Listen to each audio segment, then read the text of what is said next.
நம்மள பலர் இப்படி தான் இருக்கும். ஸோ என்னையும் சேர்த்து தான் சொல்கிறேன். வாங்க இதை பார்க்கலாம். ஆவரேஜாக இருக்கிறது ஒரு சாபம் தாங்க. காலையில் எழுந்து பிடிக்காத வேலைக்கு போயிட்டு சாயந்தரம் வந்ததுமே அப்பா நல்லா வேலை பார்த்துட்டோம் அப்படின்னு சொல்லிட்டு டயர்டாக தூங்குறது ஒரு வாழ்க்கையா?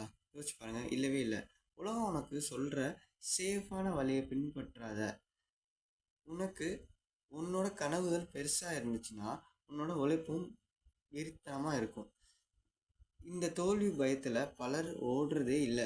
ஏன்னா நம்ம பெரிய டார்கெட் ரீச் பண்ண போகிறோம், அதனால நம்ம ரொம்ப கஷ்டப்படணும் அப்படின்றதுனால தான் நம்மளோட சப்கான்ஷியஸ் என்ன பண்ணுதுன்னா, ஓகே அது அப்புறம் பார்த்துக்கலாம் அப்படின்னு சொல்லிட்டு ஏமாற்றி நமக்கு கம்ஃபர்ட் ஜோனுக்குள்ளே இருக்க வைக்கிறது.